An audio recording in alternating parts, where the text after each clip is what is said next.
74th Boxing Aficionados coming at you with another video. And before I begin, please subscribe to the channel if you're not subscribed already. Hit the like button and leave a comment below.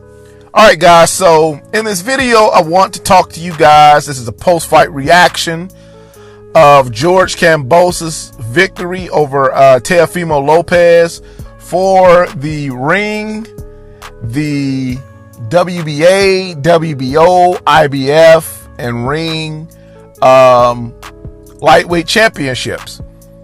I don't know why people were calling Teofimo the undisputed champion. Teofimo was done undisputed. He was unified, but he wasn't undisputed. And what's funny about this whole thing is that the WBC just show how crooked of an organization they are, because and I'm forgive me, but I have to vent out about this before I start talking about other stuff. The WBC Franchise Championship, it is supposed to be designated to the fighter that is supposed to be representing the financial interest of the World Boxing Council. And Vasyl Lomachenko, and we all know it's a duck belt. That's what it is. It's a duck belt. It's a belt that is given to a fighter so that that fighter don't have to fight another fighter. It's a belt that's designated to a fighter when that fighter doesn't want to fight their mandatory in the WBC. It's a duck belt. You know, it has nothing to do, it really has little to nothing to do with some fighter representing the financial interest of the WBC. These people, their promoters, the fighters, their managers, they approach the WBC and they ask for this designation. And sometimes, you know, and we've seen on a couple of different occasions, the WBC is giving it to them. And, you know, the first time we saw it, you know, Canelo was supposed to have been fighting Jermall Charlo. Jermall Charlo was the WBC interim champion. He was Canelo's mandatory. He had been the WBC mandatory for about, I mean, this is one of them situations where people lied about Dillian White and said that Dillian White was Deontay Wilder's mandatory when he clearly wasn't. But Teddy Atlas, none of these people have that same energy when it comes to Devin Haney or when it comes to Jermall Charlo. These people were actually the mandatories for Canelo and for Vasyl Lomachenko. And these individuals had approached the WBC and asked to be designated as their franchise champions. You know, actually, they offered it to Canelo so that Canelo didn't have to fight Jermall Charlo. But Teofimo Lopez and Vasyl Lomachenko, their promoters, their managers, approached the WBC asking the WBC to give them this designation.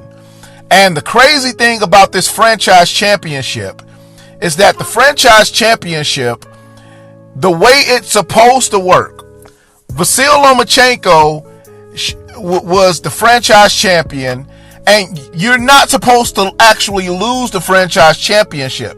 What's supposed to happen with the franchise championship, if you fight a guy, you know, you can jump up to as many weight classes as you want to and fight in those particular weight classes. And it was kind of like, technically, you know, you can be viewed as undisputed if you beat somebody for the, like let's say you had someone that had 3 of the 4 major belts, right?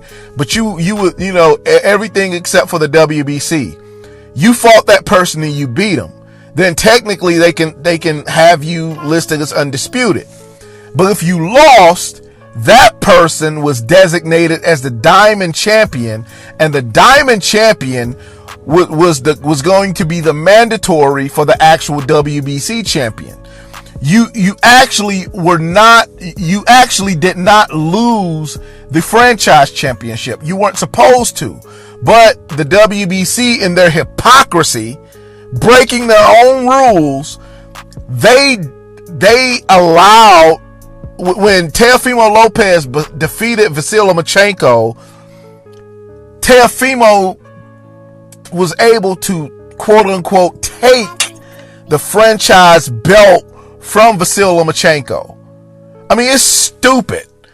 This thing is so stupid, man. And the problem with boxing is that, in the words of Lisa Simpson of The Simpsons, there's no one to police the police. The WBC is free to do whatever the heck they want to. That rule is bogus. And we all know in boxing, boxers, they fight and become world champions because the championship belts is just, it's a leverage tool. It's a leverage tool to be able to, like for instance, Makabu is about to fight Canelo. It's not Makabu, is it Makabu? Anyway, but he's fighting Canelo. He's WBC world champion, at cruiserweight. But he got the belt so that he can either unify or he can get a dream matchup with whoever he wants to. So with being the WBC champion, it gives him an opportunity to be able to fight Canelo, right? And so so that's essentially what the championship belts are supposed to do. You become the interim champion so that you'll be able to fight the champion. You become number one contender. You become a mandatory so that you will be able to fight the champion. You're not fighting so that you can fight other contenders, other ranked guys in your division. That's not how it works. And it's like these promoters, these networks, they are allowing people to break the rules of these rules that have existed in boxing for the longest, and all because they don't want to fight another fighter. Teofimo Lopez, Vasyl Lomachenko clearly did not want to fight Devin Haney. And here's the thing, what both Lomachenko and Teofimo Lopez have in common is that in them avoiding Devin Haney, you still weren't the best guy in your division. There still was another guy who could beat you. So Vasyl Lomachenko got beat by Teofimo Lopez, proving that he wasn't even the best in his division, let alone number one pound for pound. And then Teofimo proved that he's not the best in his division. So all this stuff, man, all of these things that Teofimo, all of the stuff that he's done throughout the past year, we know about, he fell out with Bob Arum, and fell out with ESPN. And then, he was trying to get the fight on Triller. Then he eventually, Eddie Hearn ended up winning the fight. He cost Triller millions of dollars. I think he cost Triller like $5 million. About $5 million in revenue loss. And then there, just all of this drama, avoiding Devin Haney, talking trash to Devin Haney, knowing that he wasn't going to fight Devin Haney, knowing he didn't want to fight Devin Haney. All of this for what? You fight Kambosos, and Kambosos exposed the fact that you're nowhere near the best dude in your division. And, and it's guys like this, man. It's guys like this in boxing, man. These dudes, man, they make me sick, man. I'm serious. Like, I can't stand dudes like this. I mean, clearly avoiding Devin Haney. Clearly avoiding him. And, and the thing is, enjoy that payday, man. That's going to probably be the biggest payday you're going to get, if not in your entire career. It's going to be the biggest payday you get in a while. Hopefully Kambosos don't make the same mistake and choose not to fight Devin Haney, because it's an opportunity for him to become undisputed. But I mean, man, this is the type of stuff, man, that they do. This is the type of stuff they do to black fighters. They know that these black fighters are the best fighters in their divisions. They know that these black fighters are some of the best fighters in the sport. And, they allow these dudes to avoid these black fighters like the plague. And they allow them, and I'm not trying to sound all black power. I'm not trying to sound, I'm not trying to sound racist, but I'm just giving the facts. I mean, Jamal Charlo is still undefeated. Jamal Charlo is still, arguably the best middleweight in the middleweight division. There's also my man Demetrius Boo Boo Andre. Now, of course, Jamal Charlo is gonna have to step it up and fight Boo Boo. Gonna have to, man.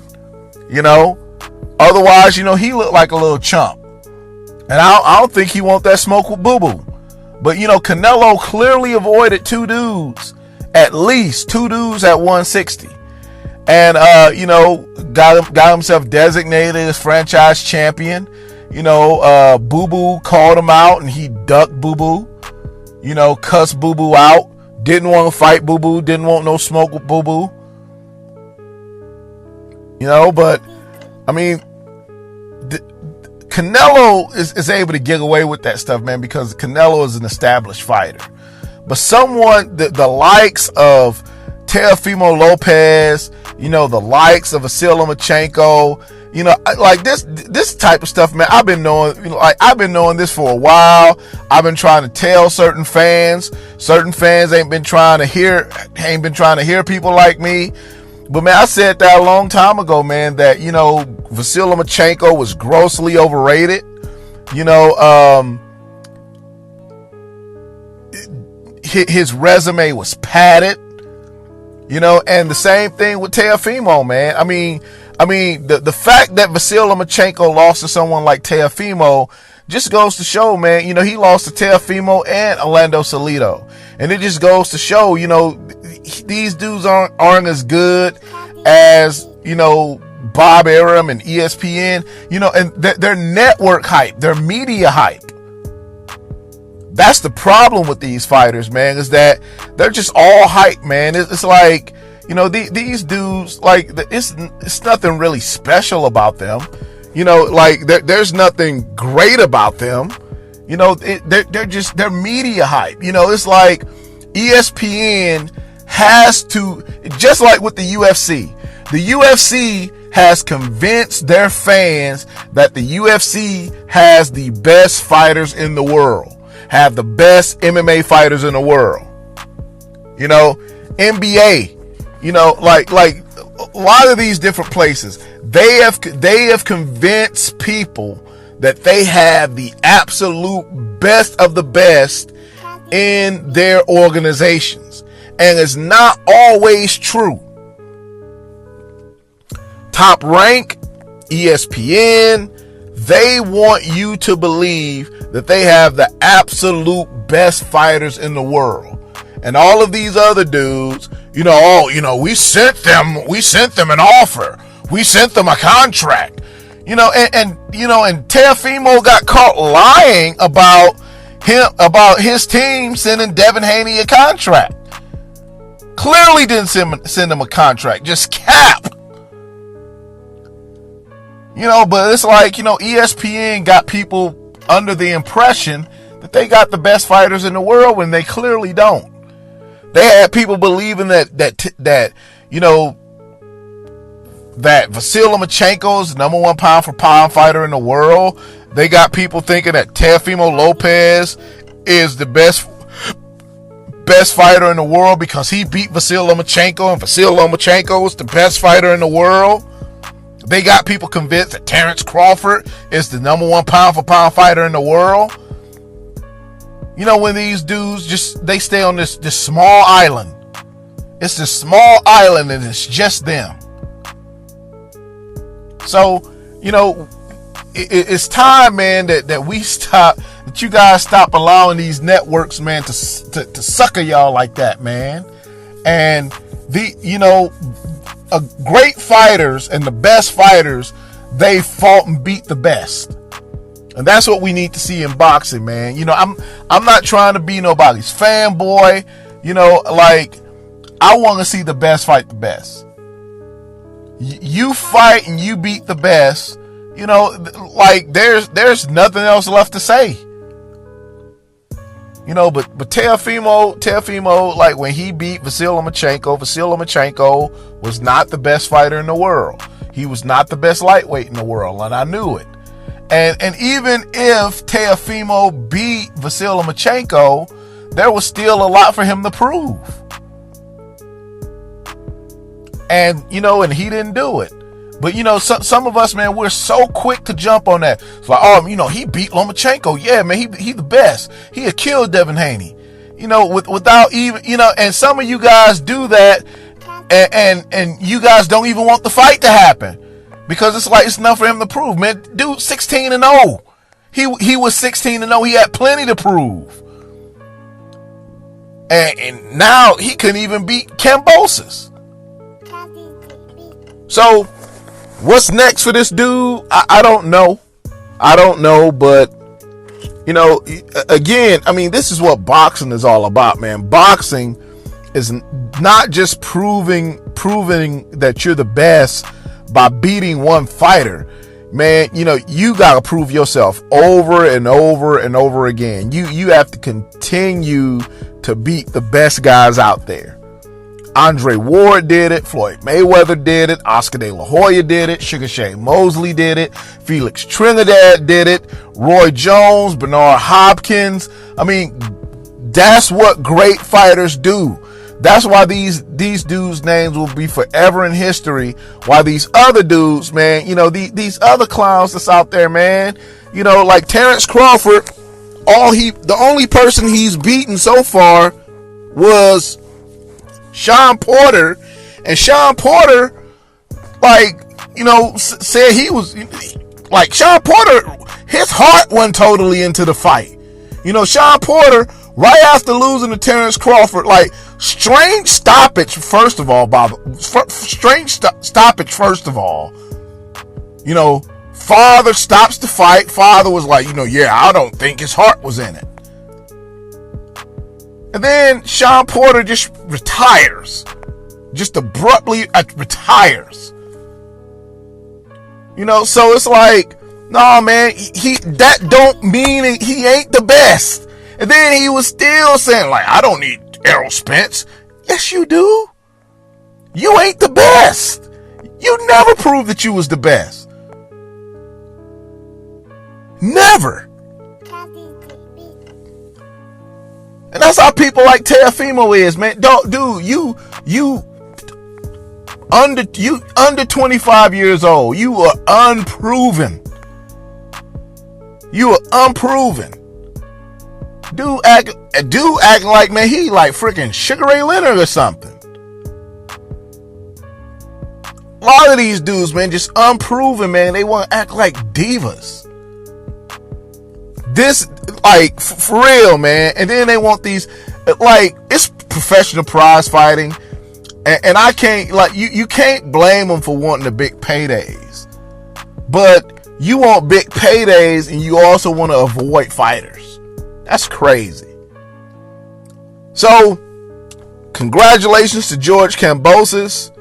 You know, Teofimo, you know, your 15 minutes are over, dog.